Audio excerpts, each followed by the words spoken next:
Stiegel is live in Moore for us. Casey, so volunteers are coming in from all over the country? Yeah, John, as you know, we have been here on the ground in the moments after this tornado happened. And over the last week in our coverage, we've had a chance to meet volunteers from all across America, people who were so compelled by the stories coming out of Oklahoma, so compelled by the images they were seeing on their television sets at home, that they either got in their personal cars and drove here, or they even got on airplanes on their own dime to fly here, to lend a hand. All of them selfless. But I gotta say, we are really touched by this group in particular because they are storm victims themselves, victims of Hurricane Sandy. The Guyon Group, a grassroots organization named after the street in New York where many of them lost their own houses, many of them still living in hotels today, but came here to Moore. We've been through it in Staten Island. You know, it's a little bit different. We had water, they had wind, but it's the same point is they lost their homes, their lives have been turned upside down. You know, we've also met groups on the ground here from Joplin, Missouri, because they said that they were so touched by the outpouring of support they received when they faced disaster that they had to come here and pay it forward, John. And what's been the response from the community there? Obviously, this is a time when the folks of Moore are both physically and emotionally exhausted, but they are extremely grateful. I talked to one woman in a neighborhood today who said that when volunteers come through and offer something like a bottle of water, a hot meal, a rake, she told me it's as if they are offering her gold. So you can imagine the surprise when people show up who have been through something similar just 7 months ago. These people walked up and they had an accent. I was like, where are y'all from? We're from New York. I was like, what? What are y'all doing here? You know, it was overwhelming. Progress is being made. It is coming along slowly but surely, one truckload of debris, one shovel scoop at a time.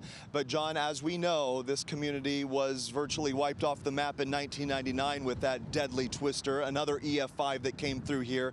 They were able to rebuild at that time, and they're going to be able to do it again. Good to hear. Casey Stiegel in Moore. Casey, thanks. Casey Stiegel is live for us in Moore, Oklahoma. Casey, how's the recovery so far?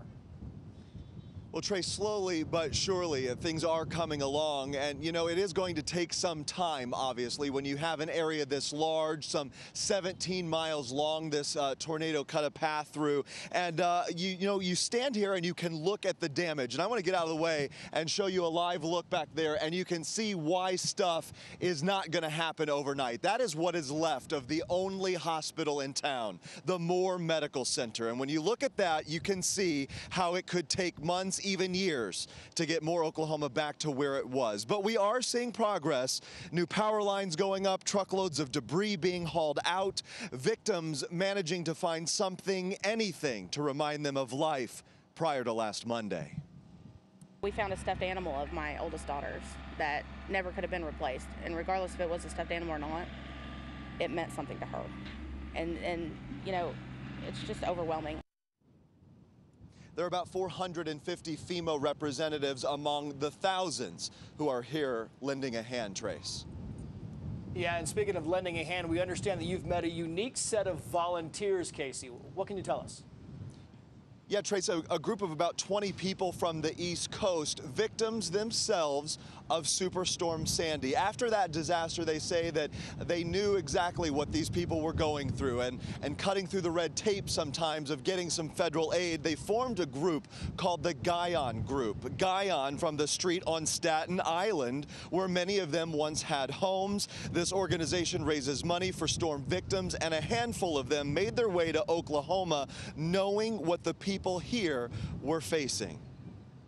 I feel for these people just like I feel for the people in my neighborhood, and I can't imagine just sitting around and watching it on TV, knowing that so many people came to my house and helped me.